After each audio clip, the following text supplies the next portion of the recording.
पर हमारे संवाददाता शाहिद अंसारी ने मुंबई के लोगों से बात की है। सपा विधायक अबू आजमी से भी इस मुद्दे पर चर्चा की है। सुनिए जरा।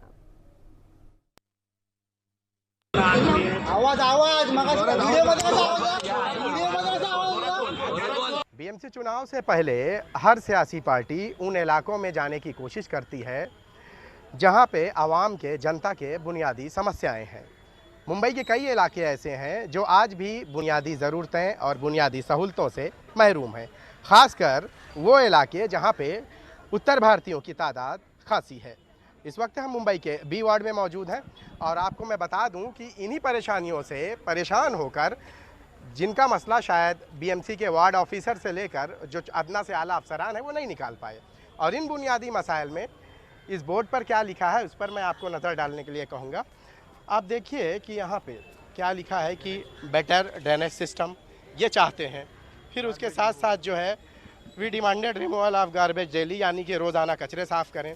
फिर इस तरह से ऐसे लोगों के पानी साफ, मतलब कि ये वो चीज़ों की मांग है जो बुनियादी हैं, और लंबे समय से यहाँ के लोग जो है इन समस्याओं से जूझते नज़र आ रहे हैं।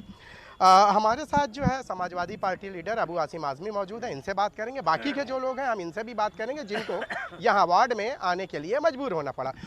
क्या मसले थे जिसके लिए आना पड़ा यहाँ आपको? ऐसा है कि ऑफिसर लोग कोई अपनी जिम्मेदारी लेते ही नहीं है। इवन ऐसे ऑफिसर हैं जिससे कहा था अपना टेलीफोन नंबर, तो कहते हैं नंबर नहीं देंगे, जबकि ऑफिसर को अपने नंबर दे देना चाहिए। किसी की कोई प्रॉब्लम हो वो फ़ोन करे, उसको सुनना चाहिए।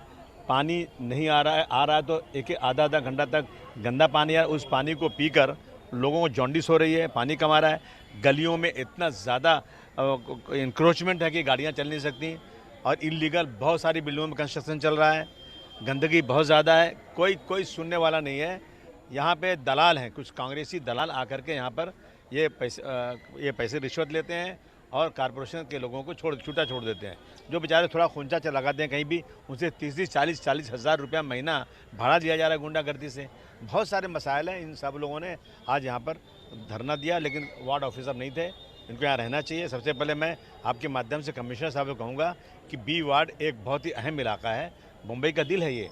आप यहाँ पे जो वार्ड ऑफिसर है उसको आपने 2 जगह वार्ड ऑफिसर बना के रखा है, यहाँ रहते नहीं वो ज़्यादातर। एक वार्ड ऑफिसर शुक्ला को यहाँ परमानेंट कीजिए, या शुक्ला को यहाँ से हटा के वहाँ भेजना है तो किसी और परमानेंट कीजिए। एक रहना चाहिए और सबकी बातें सुनना चाहिए। समाजवादी पार्टी के वर्करों को निर्देश दिया गया है कि आप लोग पूरे इलाके में घूमो और सारी चीज़ें लो और आओ यहाँ पर दो, और नहीं सुनेंगे तो हम लोग और भी आकर इस तरह से। अभी तो सिर्फ सिम्बोलिक की बात आज हुई है, वार्निंग दी गई है कि आप बातें सुनिए, नहीं सुनेंगे तो फिर हम लोग अब अपनी हैसियत, मतलब आसिम भाई वापस से आपसे बात करूंगा। यूसुफ भाई, जिन मसाइल को लेकर आप लोग यहाँ आए हैं, मैं जानना चाहता हूँ कि उन मसाइल में, बुनियादी मसाइल में अहम क्या है जिसको लेकर मजबूर होना पड़ा? देखिए, सबसे पहला नंबर वार्ड ये बी वार्ड सबसे पहला बना है मुंबई के अंदर। हाँ, और यहाँ के लोग सबसे पुराने हैं। 1930-1920 की बस्ती है, वहाँ आज भी गंदा पानी आता है। पहले 10 मिनट गंदा पानी छोड़ना पड़ता है, उसके बाद साफ पानी आता है। तो सोचिए कितना वेस्टेज होता है पानी का। दूसरा, जगह जगह गार्बेज कलेक्शन है, जगह जगह कचरा पड़ा है, 3-3 दिन 4-4 दिन। और ये वार्ड अनाथ हो चुका है। यहाँ कोई नगर सेवक नहीं है 4 साल से, और पहले 5 साल भी जो थे नगर सेवक, सब चोर नगर सेवक थे। कोई काम नहीं किया, सिर्फ करप्शन किया है। इलीगल कंस्ट्रक्शन बेतहाशा हो रहा है। जगह जगह मतलब हॉकर्स बैठे हैं, पैसा लेके हॉकर्स को बिठाया जाता है। जगह जगह खजूर की गाड़ियाँ लगती है, उनसे 50,000 महीना वसूल किया जाता है। आप देखिए पूरा वार्ड, आप चल सकते नहीं हो। किसी की मौत हो गई तो निकल सकते नहीं, उसकी मैयत में जा सकते नहीं हो। अगर आग लगी तो फायर ब्रिगेड पहुँचेगा नहीं, तो देखिए एम्बुलेंस जा सकती नहीं। कितना बुरा हाल है। मैं यहाँ का नगर सेवक था 10 साल, हमारे वक्त में ऐसा नहीं था। हॉकर्स को लाइन दी गई थी कि इसके बाहर मत आना। मतलब एक उनके लिए एक सोल्यूशन था, परमानेंट सोल्यूशन था कि जो लोगों को दिक्कत भी ना हो और उनके भी धंधे, हॉकर्स अपनी रोजगार उनको मिले, साथ साथ में पब्लिक को तकलीफ नहीं। वहाँ के रहने वाले लोग जो है वो कितने परेशान है हॉकर्स से। और देखिए कितना इलीगल वर्क कंस्ट्रक्शन हो रहा है। ओसी नहीं है बिल्डिंग की, लोग रह रहे हैं, रिफ्यूज प्लॉट बेच रहे हैं, पार्किंग प्लॉट बेच रहे हैं, रास्ते में पार्किंग हो रही है। तो पूरा मसला। और यहाँ कांग्रेस पार्टी के एजेंट्स हैं जो सुबह आते हैं, कलेक्शन करके चले आते हैं, और इनको कोई कुछ बोलता नहीं है। आसिम भाई, ऐसा नहीं लगता कि जो अभी तमाशे चल रहे हैं स्टेट में भाषा को लेकर, अगर इन मसलों पे बात करी जाए या इन मसाइल के हल निकालने के लिए हर वार्ड वाइज लोग जाएं और बात करें, ऐसा नहीं लगता कि जो सियासी पार्टियां दूसरी तरफ अपना दिमाग लगाती हैं, भाषा की लड़ाई, गैर मराठियों को मारना पीटना, अगर इन मसाइल को लेकर बात करें तो शायद मसले ज़्यादा बेहतर होंगे ये कि इन इश्यूज़ पर बात की जाए? नहीं, ये लोग सिर्फ हिंदू मुस्लिम करके लोगों के दिमाग डाइवर्ट करना चाहते हैं भाषा के नाम पर। ये मुंबई जो है इंटरनेशनल सिटी है, और मैं बार बार कहता हूँ कि पहले मुंबई जो है ना, ये इस देश की इकोनॉमिक स्टेट नहीं था, इकोनॉमिक स्टेट था कलकत्ता, बंगाल। बंगाल में लोगों ने इसी तरह शुरू किया भाषा के नाम पर और अपने और दूसरे स्टेट के नाम पर, ख़त्म हो गया बंगाल। लोग यहाँ आके भाग के आ गए। ये ऐसा करेंगे ना तो यहाँ से भी लोग चले जाएंगे। आज जो मजदूर यहाँ से आता है, बेचारा वहाँ से आता है, उसको कोई लैंग्वेज नहीं मालूम, वो मजदूर, मैं देखा कल मैं जगह वहाँ अपना असेंबली में काम कर रहा था आदमी, कहाँ गो भैया हम यूपी का हैं भैया, हम पालिश करते हैं क्या, ना इसको हिंदी आती, ना उर्दू आती, ना मराठी आती। अब इसको आप मारेंगे उसको इस तरह से, नहीं आएगा दोबारा यहाँ पे, कहीं और चला जाएगा। तो इस तरह की चीज़ें बंद होना चाहिए। और अभी ये कह रहा है कि खान मेयर आएगा। अबे तो ये बात करना कि हमारी पार्टी चुनकर आएगी तो पानी साफ आएगा, हमारी पार्टी चुनकर आएगी तो करप्शन खत्म हो जाएगा, सबको ऑनलाइन काम करेंगे, किसी को कॉर्पोरेशन जाने की जरूरत नहीं पड़ेगी। ये सब बातें करने के बजाय ये लोग सिर्फ नफरत फैला रहे हैं। में ऐसा नहीं लगता कि कुछ इलाके ऐसे हैं कि जिनका और मसाइल का साथ जो है चोली दामन कर रहा है? बरसों से उन मसाइल को लेकर हर सियासी लीडर जो है बात करना चाहता है, लेकिन मसले जो है दूर नहीं होते। मिसाल के तौर पे जहां आप खड़े हैं, बी वार्ड। हाँ बताइए ना, मैं समझता हूँ बी वार्ड सबसे पुराना वार्ड, सबसे पुराना वार्ड, बम्बई का दिल, सारा ये इलाका सबसे मशहूर इलाका, यहाँ पर इस तरह से बातें हो रही है। मैंने पूछा आपके यहाँ जनता दरबार लगता है क्या? आप लोग कभी नहीं लगता। एम ईस्ट वार्ड मेरा जो है, वहाँ तो स्लम है सब, लेकिन हर हफ्ते में लोग जाते हैं, अपनी शिकायत करते हैं, बात सुनी जाती है। तो यहाँ पर बहुत इग्नोरेंस है। और यहाँ पर जो कांग्रेस पार्टी की यहाँ पर चुनकर जो आए ना, हम लोगों ने थोड़ा सा बीच में ढीला छोड़ दिया, अब नहीं छोड़ेंगे, अब इनकी नकेल कसेंगे और समाजवादी पार्टी के नगर सेवक इंशाल्लाह चुनकर लाएंगे और उनकी हम जो ना मॉनिटरिंग करेंगे। हम लोग उनको भी छोड़ेंगे नहीं कि कैसे काम हो रहा है, क्या हो रहा है, सब मिल करके ये काम करने वाले हैं। ज़ेबा मलिक हमारे साथ हैं, एजुकेशन से जुड़ी हुई हैं, प्रोफेसर हैं, और आप भी आए हैं प्रोटेस्ट में। किन मसाइल को लेके आई हैं आप? जी देखिए, क्या हो रहा है कि ये एरिया में पानी क्लीन नहीं है, यहाँ पर सब बेसिक प्रॉब्लम हो रहे हैं। और अगर कॉरपोरेटर नहीं है तो बीएमसी के वार्ड के लोग क्या कर रहे हैं, ऑफिसर्स क्या कर रहे हैं? तो ऑफिसर्स काम ही नहीं कर रहे हैं। और अगर ये काम नहीं कर रहे हैं तो इस तरह जनता आएगी उठकर। और आज सिर्फ आए हैं, अगली बार इससे ज़्यादा होगा कि हम आके, हमारे को ये चाहिए, जवाब चाहिए कि भाई आप लोग क्या कर रहे हैं। यहाँ पर अगर कॉरपोरेटर, कांग्रेस के कॉरपोरेटर आके पैसा ले रहे हैं तो आप क्या कर रहे हो? तो यहाँ के जो ऑफिसर्स थे, हमने उनसे यही सवाल किया, वो बोलते हैं कि हम फ़ोन नंबर नहीं देंगे, हमारे लोगों को बात करने के लिए नहीं दिया जाता है, कंप्लेंट नहीं ली जाती है। तो इस तरह जो यहाँ पर हो रहा है वो बहुत गलत हो रहा है और ये नहीं होना चाहिए। बड़ी तादाद में यहाँ महिलाएं भी जो है इस प्रोटेस्ट में आई हुई हैं। हम दूसरों से भी बात करते हैं। क्या लगता है, इस तरह से जो है मजबूर होना पड़ता है, वार्ड आने के लिए मजबूर होना पड़ता है अपने मसाइल के लिए, जबकि बीएमसी की ये जिम्मेदारी है? देखिए, वो तो सबूत है कि हम लोग आए हैं, मसाइल है, इस वजह से हम लोग आए हैं। हमारे में कहा जाता है कि सफाई निस्फ ईमान है और सफाई ज़रूरी होती है। अगर गंदा पानी आ रहा है तो हम उससे गुस्ल नहीं कर सकते, हमारा वजू नहीं होता उससे। उसके बावजूद भी इन इलाकों में गंदगी बेतहाशा है, पानी गंदे आ रहे हैं, उससे मजबूर होकर लोगों को निकलना पड़ा है। किसी को खुशी नहीं होती कि बीएमसी में आए और हल्ला बोले और इस तरह का कोई प्रोटेस्ट करे, लेकिन इंसान जब मजबूर हो जाता है ना तो तभी निकलना पड़ता है। तो ये इस वार्ड की मजबूरी है कि हमको यहाँ आज घर छोड़कर बाहर आना पड़ा है। क्या लगता है कि आप जो यहाँ आए हैं तो आपके ये मसाइल यहाँ दूर होंगे इतने दिनों में? जब नहीं दूर हो पाए तो आप क्या दूर होंगे? देखिए, हमें अपने लीडरान पे पूरा यकीन है, वो इंशाल्लाह हमारे मसाइल दूर करवा के ही छोड़ेंगे। अगर आज मसाइल दूर नहीं होते हैं इसके बाद भी, तो हम इससे बड़ा प्रोटेस्ट करेंगे इंशाल्लाह, पूरा बी वार्ड भर देंगे और तब तो उन्हें मजबूर होकर करना ही पड़ेगा। आपका बहुत बहुत शुक्रिया। तो ये आपने सुना यहाँ के लोगों की बातचीत की, किस तरह से आप बड़ी तादाद में जो है यहाँ आप देखिए कि जो महिलाएं हैं वो इकट्ठा हुए।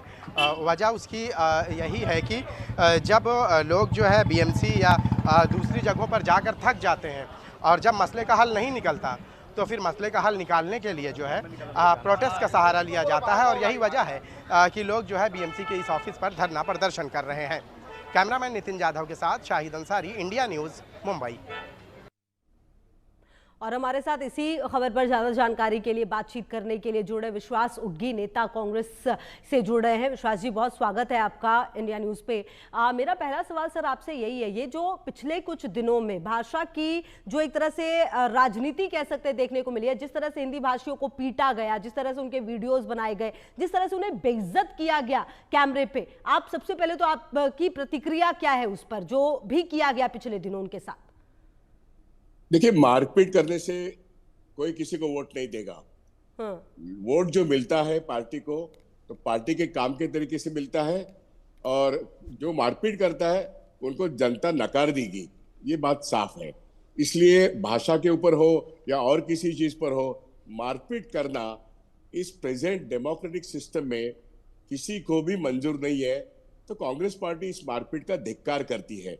अब इलेक्शन में जो सवाल है कि जो काम करेगा उसी को वो लोड मतलब बम्बई के नागरिक है या फिर किसी भी म्युनिसिपैलिटी के नागरिक है, वो काम के जरिए ही वोट देंगे, ये मेरा कहना है। कांग्रेस पार्टी की तरफ से हमारे जो लोग हैं वो सभी भाषा, सभी धर्म और सभी प्रांत के लोग जहाँ बम्बई में बसते हैं इनका आदर करते हैं, और जो मजदूर है, श्रमिक है, अल्पसंख्यक है या फिर दलित है, इन सभी लोगों का कांग्रेस एक रक्षक है और इस तरीके से कांग्रेस सबके लिए काम करता है। और बम्बई की नगर पालिका में कांग्रेस ने अच्छा काम किया है, इस बार भी कांग्रेस पार्टी अच्छा काम करेगी, लेकिन भाषा हो या फिर कोई भी चीज हो, मारपीट के जरिए कोई भी चीज हल करना ये कांग्रेस का तरीका नहीं हो सकता है। हम इसको कंडेम भी करते हैं, हम इसको कंडेम भी करते हैं। अच्छा विश्वास जी, ये जो कुछ भी हुआ है अगर देखें हम तो भाषा विवाद जो है महाराष्ट्र में पुराना तो है नहीं, लगभग 50 साल से ये चलता रहता है और बीच बीच में इसकी हवा तेज हो जाती है। इतने बड़ी संख्या में वहां पर हिंदी भाषी रहते हैं और उसके बावजूद अगर इस तरह का बिहेवियर किया जाता है और खुलकर मनसे के जो कार्यकर्ता है उन्होंने ये किया है, मतलब ऐसा नहीं है कि उन्होंने अपने आप को नहीं दिखाया, खुलकर उन्होंने इस पूरे घटनाक्रम को अंजाम दिया, एक बार नहीं कई बार अंजाम दिया। हालांकि उसके बाद जो एक्शन है वो भी लिया गया है सरकार की तरफ से, ये भी कह रहे थे कल जब हमारी बीजेपी के प्रवक्ता से बात हो रही थी। लेकिन बड़ा सवाल यह है कि आखिरकार इतनी हिम्मत आ कैसे जाती है? आप किसी को सिर्फ इसीलिए कैसे मार सकते हैं कि उसको वो भाषा वहां पर नहीं आती है? ऐसे तो फिर कोई कहीं देश में काम ही नहीं कर पाएगा। देखिए, आप एक सोचिए, बंबई की इलेक्शन से महाराष्ट्र की इलेक्शन बहुत सालों से हो रही है, ऐसी मारपीट करके कहीं भी वोट्स नहीं मिलते। लेकिन कुछ लोगों का ऐसा सोच है कि धर्म के नाम पर, जाति के नाम पर और भाषा के नाम पर ऐसा व्यवहार करने से उनका वोट बैंक बढ़ेगा। लेकिन मैं समझता हूँ बंबई में मराठी जितने अच्छे हुए वो तो है ही, लेकिन बाकी हिंदी भाषिक भी बंबई की संपत्ति में उनका योगदान बहुत बड़ा है।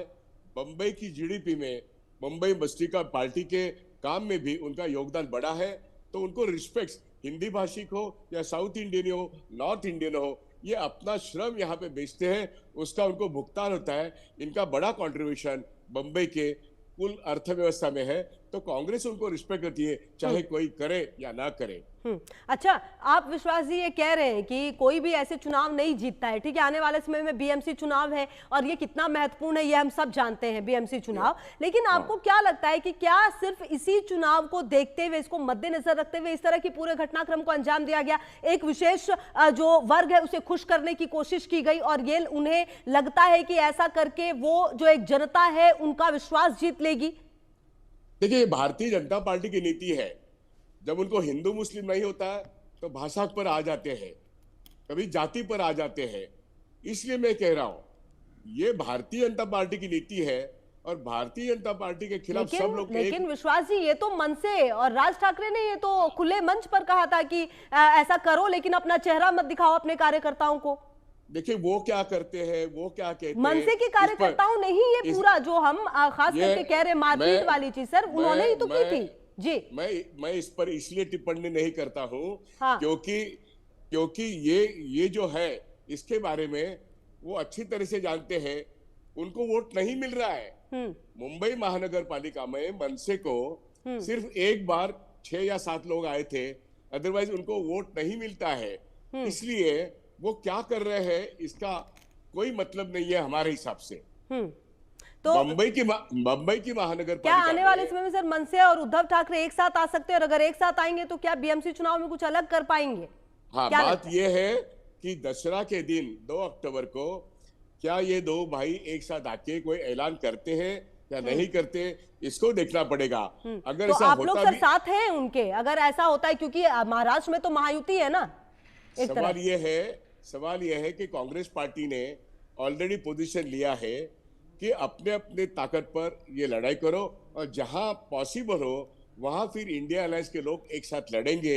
लेकिन इसका निर्णय हर एरिया में, हर जगह पे अलग अलग हो सकता है, ये कांग्रेस पार्टी का डिसीजन है। अब महाराष्ट्र में मनसे और उद्धव बालासाहेब ठाकरे ये एक होंगे या नहीं होंगे ये हमें नहीं पता है, और वो 2 तारीख को पता चलेगा। उसके बाद हर एक की पोजीशन क्या होगी। कांग्रेस ने ये तय किया है कि हम लोग अकेले के दम पर लड़ सकते हैं, लेकिन जहां पे एक गठबंधन हो सकता है वहां पे हम करेंगे। मतलब लेकिन कुल ऐसे मिलाकर कंफर्ट के हिसाब से काम होगा विश्वास जी, यही ना कि जहां पर भाई है तो हम अपना लड़ेंगे, नहीं तो फिर देखेंगे कि साथ में कितना चलना क्योंकि है, क्योंकि म्यूनिसिपालिटी में कांग्रेस ये उम्मीद रखती है कि कांग्रेस की ताकत एक वक्त पूरी म्यूनिसिपालिटी हम कंट्रोल करते थे, यहाँ के 6 लोकसभा के लोग हमारे थे, हम म्यूनिसिपालिटी में एक मेजर पार्टी है, तो हम अपनी ताकत फिर से क्यों ना आजमाए। तो आपको लगता है ऐसा कि अब आप उस ताकत को दिखाने की स्थिति में आ गए, क्योंकि पिछले कुछ समय से जो चुनाव हुए हैं, राज्यवार चुनाव जो हुए हैं, या फिर शायद आप ये कहेंगे कि राज्य के चुनाव अलग होते हैं और बीएमसी के चुनाव अलग होते हैं, इनके मुद्दे बिल्कुल अलग अलग होते हैं? या ये निश्चित है कि बीएमसी के चुनाव बंबई के अलग होते हैं, थाना के भी अलग होते हैं, या भिवंडी के अलग होते हैं, वसई के अलग होते हैं। हर म्यूनिसिपल एरिया का चुनाव एक अलग सवाल पर होते रहता है, और म्यूनिसिपालिटी के इलेक्शन और लोकसभा के इलेक्शन भी अलग होते हैं। हम कांग्रेस पार्टी के तरीके से हम आपको बता रहे हैं कि महाविकास आघाड़ी लोकसभा में अव्वल नंबर पर थी, उसमें कांग्रेस भी अव्वल नंबर पर था। असेंबली में वोट चोरी के कारण ये पूरा इलेक्शन फडणवीस ने चुरा लिया है। मोदी बनारस से हार रहे थे, वहां पे वोट चोरी हो गई, महाराष्ट्र में भी वोट चोरी हुई, इसलिए भाजपा की सरकार आई या महायुति की सरकार आई।